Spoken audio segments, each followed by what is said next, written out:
So you guys moved to UK in 2017. So you've been here for like 8 years. Yeah. Ah, girl.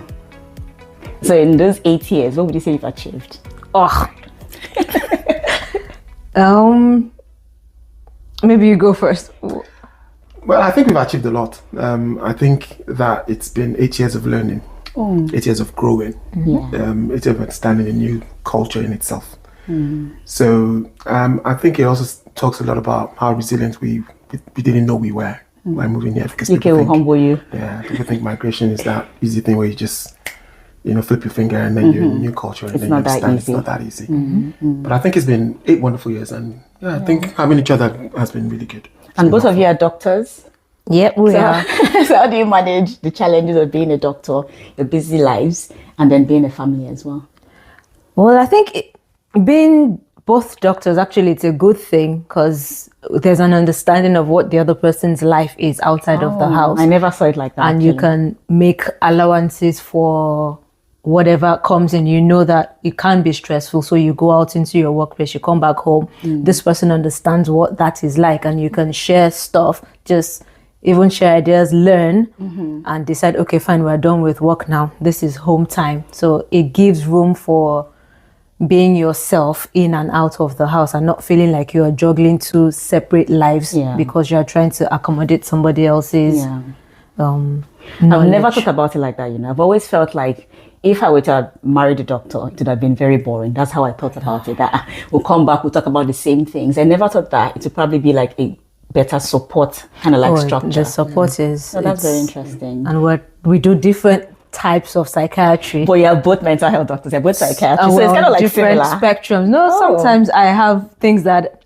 I'm not a fan of because I'm doing old age psychiatry. And old age consultant. So when I have the younger population, some days I'm like, guy, what's this about? What are we doing here? So it's useful to have perspective. Yes. What's your specialty, subspecialty? So I'm into general adult. General adult. Yes. Okay. So that's people between the ages of 18 and 65. And you are 65 and above, or 60, 65 and above? 65 and above. Which is more boring. Just kidding. I think general adult is more eventful. I think that because it's general adult, I always say with that, we are the GP of mental health. So everything comes to us first and then we kind of sieve it out. Okay. So it means you have to have a lot of knowledge in various areas, which I think can be helpful, which I also think helps you keep your skill as much as possible. But at the same time, you want the subspecialists to take over some things from you, which we find difficult to get them to do. And this is your second attempt at subspecializing. Because in Nigeria, that's when you first specialized as mental health doctor, psychiatrist, and then you came here. Did you plan to train again here, or did you just think you had to? We didn't plan to train again here, given that we had done the 6-7 year training in Nigeria, completed that. So I guess it's one of the nuances of migration where it's you almost need equivalence of some sort, irrespective of where you're coming from. So it wasn't deliberate. It was just the reality that to move ahead here, you're going to have to get some form of UK training. I guess one of the few things I've learned quite recently is there's a dress code, and there's a dress code doesn't really mean how you dress or what you carry. If you don't know that there's a dress code, then you don't know. It's not because there isn't one. It's because you haven't found it out. What do you mean by dress code? So what I mean that by being a dress code is when we came to the UK, we thought that it was okay enough to have the experience that we have. But the dress code is for you to be at the best you have to be in this country. You have to be consultant. That's the thing. True. So as much as we fought that initial thoughts around, we don't want to do this, we've finished training, we can't start again. We've got all the experience, we don't want to do all that again. The dress code implies that we have to be consultants to be the best and to work at the level we need to work at. So we just have to find different ways of getting back. I feel like we all did it. We initially started as, let's do middle grade work, and then eventually we were like, let's just do this follow that dress code. So quick one, who manages the home better? Dipo or Yinka? Well, I leave it with her most times. She's quite hands-on for a doctor who has a busy life. She's quite hands-on. I also feel that, again, my general perspective is marriage is easier for men in a way, and most of my men will probably disagree, but I think it's easier for men. Why do you think it's easier? Yeah, I think there's a cultural expectation from where we come from around what women should be and what their roles should be. But my wife and I do the same job. We work the same hours, and it's important that I have to show that I'm being part of that domestication, if anyone would want to call it that, of the home. So as much as I try, and I'm not saying I'm good at it, but as much as I try to be part of. You're going to smile in there. Are you saying he's lazy at house? No, not at all. I mean, everyone has their strengths, and it's not about doing it the same way 50-50 all of the time. It's about just knowing that it's a cooperation, a partnership. So on the day it's you know what, I can't be bothered today. Uncle, there you go. So it's okay. Oh, that's very nice. So do you think that your training in Nigeria and your life in Nigeria prior to coming here, do you feel like it has shaped you in any way to kind of like adapt more to being in the UK, or UK is a totally different vibe entirely? It's a mix of both. I think because of our Nigerian training, yes, things are just a bit more effortful in Nigeria. And so we've come here with a resilience bank that the average UK person might not be exposed to. So what they might consider stress or stressors or difficulty, it's a walk in the park. These are life. Yes. So that our threshold for becoming exasperated is quite elevated, and that's a function of everything we've been through in Nigeria. So that's the plus. I'm not sure what are the downsides of. Well, I wouldn't say there are any downsides in the sense of it, because we always knew it wasn't going to be easy trying to change and work in a totally different culture. And I've emphasized culture and culture as much as it is. But I think that we've built a lot of resilience, as Yinka has mentioned, and we've learned new things. And I think that's the thing that I will tell anyone. You know, someone said, if you're not learning, you're dying. Yes. So if you need to be open to learning new things, and the opportunity to learn new things in a different culture is what I've corresponded on. True. Well, Yinka, do you feel like the, you know, when you said that what we see as like stressful here is probably just like a walk in the park in Nigeria, where we're coming from.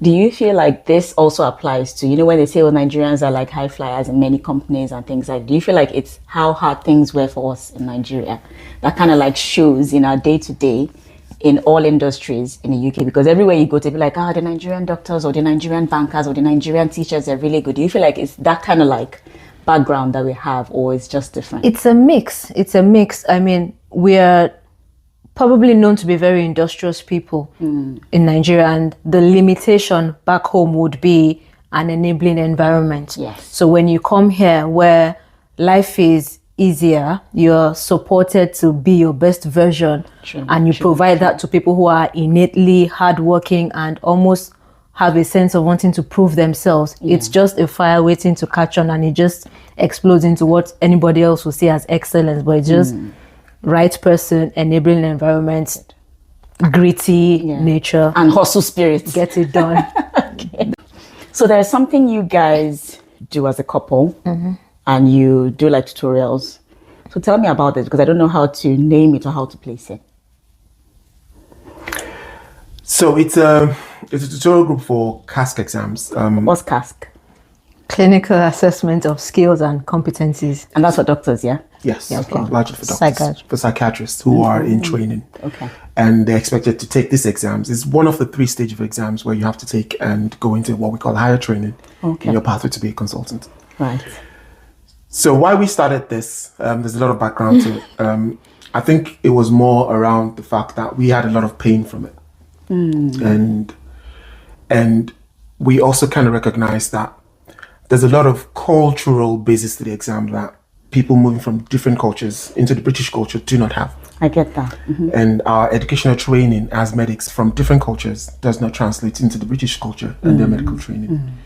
And we felt it was something we needed to change, or we needed people to help people with, basically. It was an exam we'd had to do. We had to do it a few times. Oh, goodness. Each costing £1,000 per expensive. time. So at the point, and aside the strain of the exam itself, the associated emotions, because it's when the average person, psychiatrist moving here is not in their teens or early 20s. They've established a life of some sort where they're coming from. So the difficulty of managing career progression with family and other things, it's just so. Failing an exam is not just the exam, it's the many things. And after many tears and we eventually got delivered from the exam, we realized people will keep hitting that same roadblock, except they are shown a better way or the way to do something. So it's not about the expertise, the knowledge we all come with. It's about what's this Royal College, what do they expect of their psychiatrists? So if you know why an exam is set up, you're better set up to pass it. So I guess that's the dynamic we chose to change. It's not just come and do exam. What is it about this exam that how can you make a success? I think that's of general it? mindset for most people. They think it's just another exam that I've just got to tick off the box. But most times I think it's about being a better doctor for this system. And people don't see it that way. So do you still run this tutorial group? Yeah, we do. Since we eventually passed the exams, I think that was 2021. We've run the 3 years plus now. Yeah, continuous sessions. So people can just contact you. How it started off, it's morphing now, but how it started off in our postgraduate training in Nigeria, we both kind of enjoy teaching. Right. So when we moved here and we went through our exams and all, had a stint at teaching in some of the UK coaching classes. So people would come in to say, "Oh, Chief, I'm here. How do we?" So it was a few people we knew from Nigerian training, and then when we managed to succeed with that cohort, it was I know somebody, I know someone, I know someone. Right. So now it's more of a word of mouth. We started as a subset of the bigger association of Black psychiatrists in UK. Right. We started as that unit, but it's kind of just taken a life of its own now. And so how do you find time with your busy lives to still do this? I think it's about it's about the drive to want people to be better. Yes. I know time is never available. There's never enough time to do things, but I think it's about the ultimate goal and the pleasure we get at the end of it when people do well. And part of the criteria probably Yinka didn't mention we use in choosing people is people who've written the exam multiple times. Oh, right. So we do that on purpose just to help people, right. Try and create a new narrative for how they see the exams, and you won't believe how they feel when they pass exams, because it's that's the pleasure for us. So do you have kind of like a high pass rate? And stuff? That's really good. We've had a few people with 16 stations. Oh, that's fantastic. I think he's the brain, I'm the heart type of person, because exams are complicated and it's more than just a score. So you find out that people are juggling many other things, family, children, and so when a person is not successful with an exam, it's multiple things. So it's beyond come and pass. It's what's happening with you, what are your difficulties. So all of we've moved relationships from tutoring into, guy, what's happening in your life? How can we help? How can we make your life like easy? An all-round it's a 360. That's fantastic. So you that means that you help people settle in here as well then? Yeah, to some degree. As much as we're able to help them with, really if they need, because we've luckily been getting to the top of the whole system in itself at the moment. So we've had a journey in the last 8 years, and it's easy to advise people based on your knowledge. But also, you're a consultant now. You're a consultant now, and people are. It's also easy to identify with people's problems and some of the problems they face currently. So it's easy to navigate and tell them, okay, this is how you go about that. You can and even if you don't have the answer, some days it's I'm not doing it again. I'm going back home and say, come back here. It will get better. Just that sense of, it's not the end. It might be rocky, but there is an end in sight. So almost just grounding people sometimes, even if we don't have the answer, say, if you need me, call me. You know where to find me. Life is happening to all of us. Psychiatry is happening to all of us, but still we must press on. Is this online or face-to-face?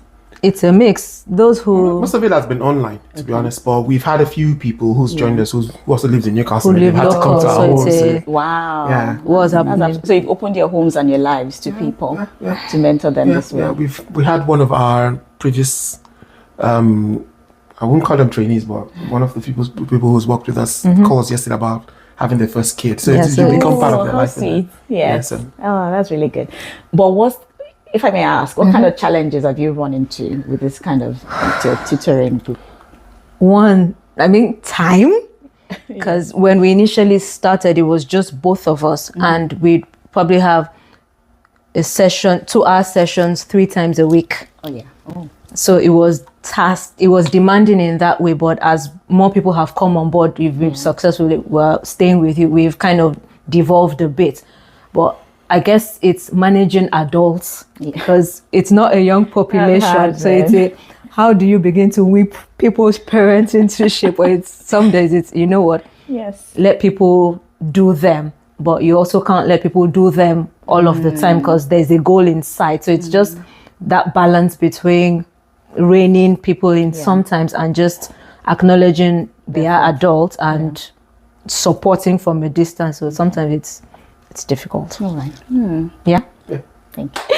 So let's play some games. So if you were to try to sneak out of a party, what kind of stupid excuse would you give? Or let's say you maybe we've made plans and you want to give like an excuse for removing yourself from the plan, cancelling. What kind of excuse would you usually give, Dipo? Ooh. Pretend I'm on the phone to something else that is more important. Just pick up the phone randomly. If Yinka is not there, I'll probably just call Yinka. Play along. Save me. So I'm trying to get out of this place, so save me. Just call me in 5 minutes that you need me back home in 2 minutes. And yeah, that always works for me. Always. What do you usually use, Yinka? I did go, no. I guess I have to leave. Yinka subtitles. Sorry. It's okay. So who's your favorite celebrity, Yinka? Anybody at all? Nigerian or not Nigerian? Celebrity, I'm not sure. I've got a few people I like, learn from. Sometimes I just enjoy. Okay, I have different aspects. So music, my all-time favorite, Celine Dion. And all the way. Yes. Entertainment, maybe I like Oprah Winfrey. I've been an Oprah fan since. That's why you've been calling me Oprah, Abby? Since I was a child. Okay. And I think that's it. I like Sarah Jakes Roberts. Who's yours, Dipo? So I grew up in front of the TV. Couch potato like me. Yeah, I watched a lot of TV. So it's probably evolved over time. Okay.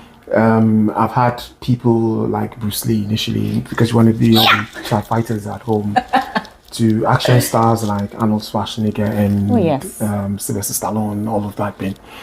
But I think as I've grown up more, I think I'm more and more into Denzel Washington. Yes, I like Denzel. I think that he speaks from a place of knowledge and understanding that I really, I think I identify with. It's not just about acting for him. He's a very humble person. He never tries to forget his beginning, and he talks about that all the time. He used to talk about that being a garbage man before he became a famous actor.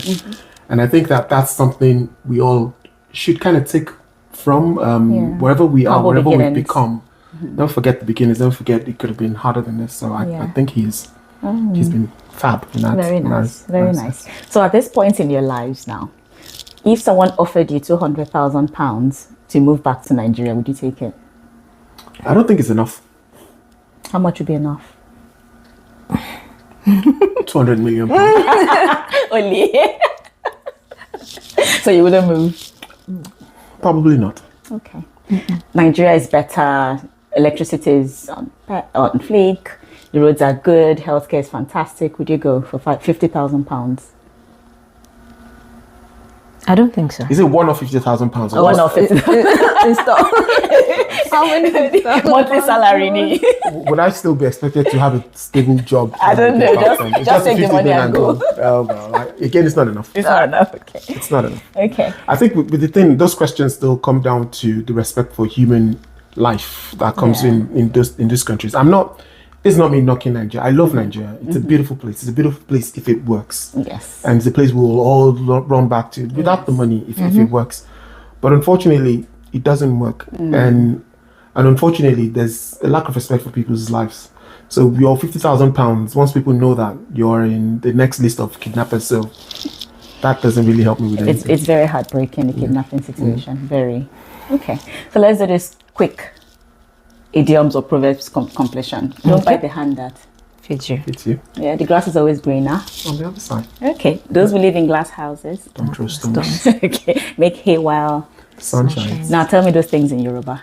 Ooh. You thought it was easy, Abby? I thought it was. Okay. So don't bite the hand that feeds you. Yinka, in Yoruba. Try. I don't know, man. Èèyàn kì í gé ọwọ́ tó ń fún yàn ló jẹjẹ. Fantastic. And what does that mean in Yoruba? Or give me an example. Yes.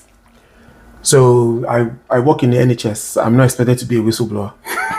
But they love whistleblowing We love in it, the NHS. but it's our culture again, which is why we. It's so different. Yeah, Yes, it's so different. It's so different. Okay, make hay while the sun shines. Make hay while the sun shines in Yoruba. Unfortunately, I don't know what hay is in Yoruba. But what does it mean in Yoruba if you were to interpret it? Okay. Do you want to give that a try? No, please. Yinka, you don't want to try. Hay is dry grass. Yes. So what that would mean in Yoruba, in the sense of it, would be, okay, there's an adage in Yoruba that almost works for that. Igbara lambura, and in Konbushon Gonigbera. Wow, that's deep. So that means that you don't. Shango is the god of thunder. Is the Thor for most of us that are Marvel fans. What would you say your relocation journey has actually taught you? Because I know you've mentioned about, you coming, it's shown you a lot of resilience, but your own personal values and morals. Do you feel like you've been able to uphold all those things moving to the UK still? Well, I would say so. I'm not sure what you think, but yeah, I guess in life, you're a culmination of everything you have been through. And that's what makes you you. That's what makes your story unique. Yes. So I guess for me, I am everything that has happened over the span of my life. And I guess my biggest lesson, my biggest carry on from Nigeria would be, what's that Yoruba thing? There's something about, there's nothing that is something about being common to all that is. You said it yesterday. Something about Shango. Oh, yeah. Yeah. So I guess.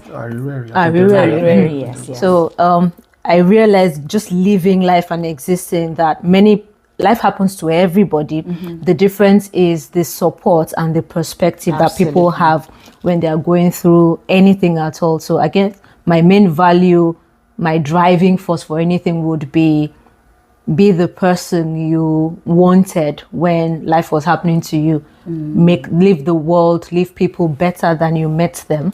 And I think that's more driven by faith. I'm a believer in God, believer in Jesus. And for me, it's so it's how do you make the world better? Life, you cannot stop life and its difficulty, but how do you hold space for people? How do you, even through any adversity, let people know that it will get better? It does get better, and the storm never really takes people out. Absolutely. So I guess it translates into our personal lives. It translates into this CASC thing because it does. Exam will not end you. It's kind of like a selfless thing. It's a drive to. People don't need to suffer, and if you must suffer, people don't have to feel alone when anything is happening to them. Yeah, I agree. I think it's just a different summary I have, which is almost the same, similar perspective as has, is that we are all human beings. That's my biggest reflection since I moved to the UK. Yeah. And I do it better in Yoruba. Human beings in Bubuwa. Yes. I say human beings in Bubuwa. Yes. That. Because again, I just talked about growing up in front of the TV, and you've always seen all of this Western culture as superior, as way better, and yes, a lot of things are better. A lot of things are, but in the end, we're all human beings. Even in better cultures, people have the same struggles, and you'll be amazed by that, and have similar problems as you've had, coming from so-called undeveloped countries. And it's about, I tell my junior ones when I have them with me, I tell them that if you're going to do this job for the rest of your life, diagnoses are always going to be the same.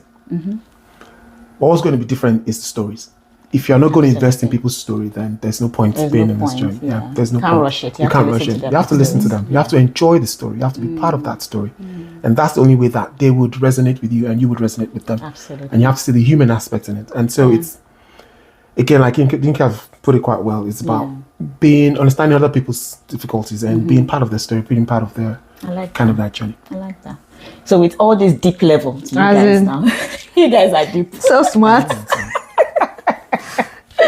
So how do you guys unwind? Any guilty pleasures? I love sleeping. Marale. I enjoy. I think we connect on that level. No, I sleep early. I don't compromise on my sleep. I love reading books. Yes. I enjoy singing. I enjoy music. Okay. What's my guilty pleasure? Jewelry. Yes. I love jewelry. Yes, you do.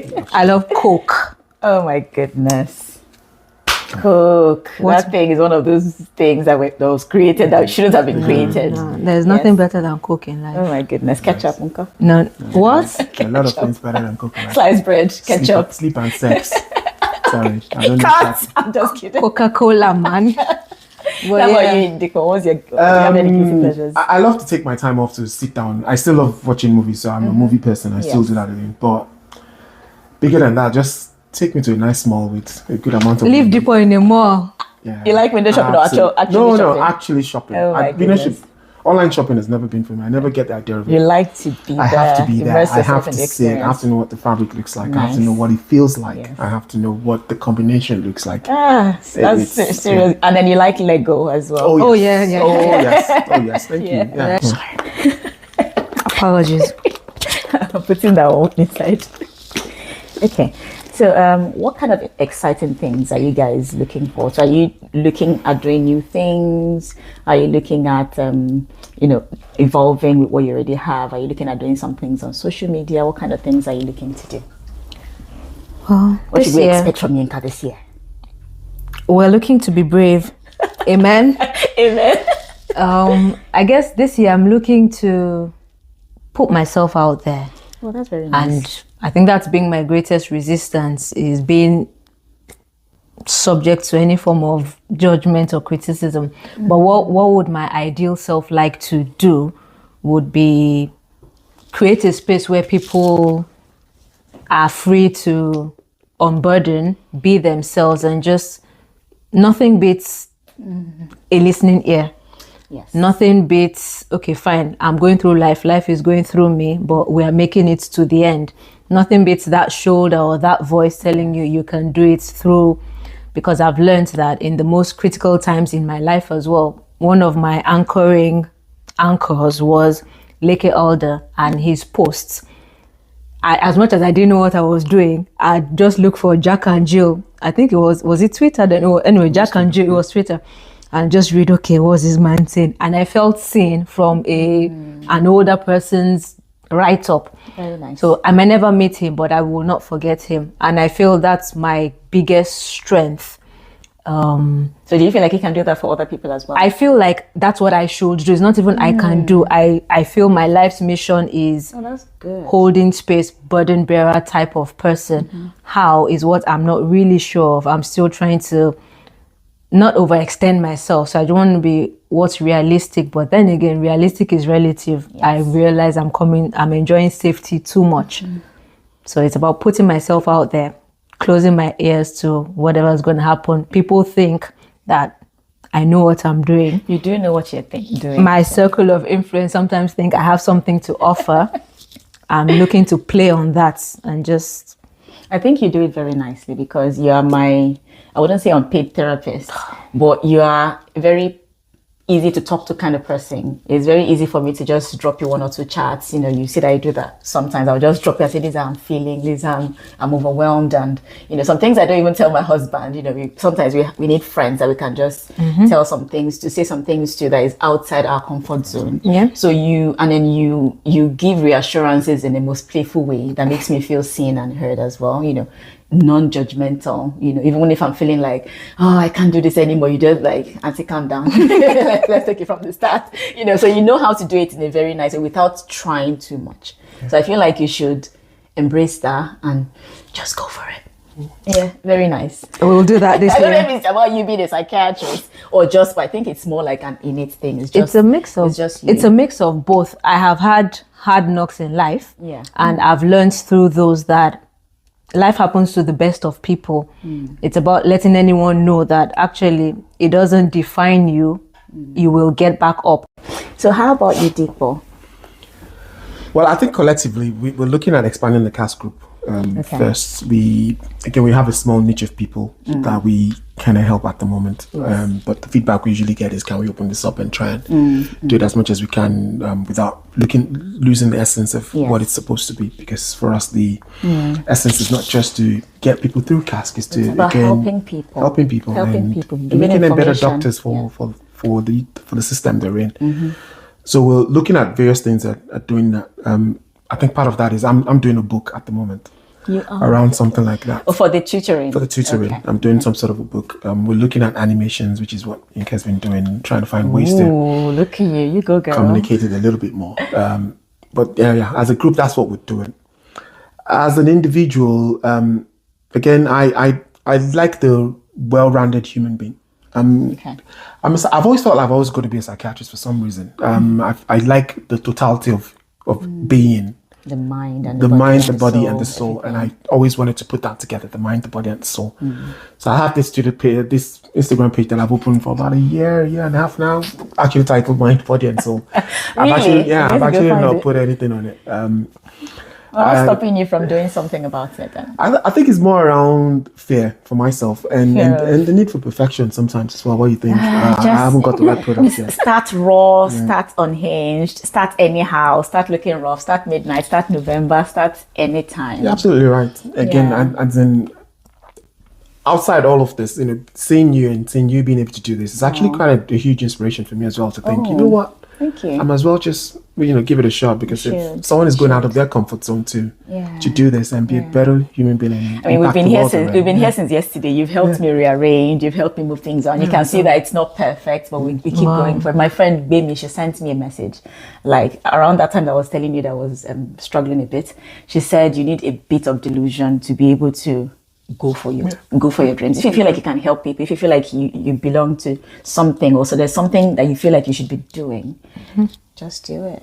I guess we're usually our own worst critics. Yes. So it's you'd find the 1 million reasons why it won't work or why it doesn't make sense or everybody else is doing it, but you really can't overestimate value that other people get from what we've become so used to. So this year, You're bravery. We're doing it. We're being brave. Okay.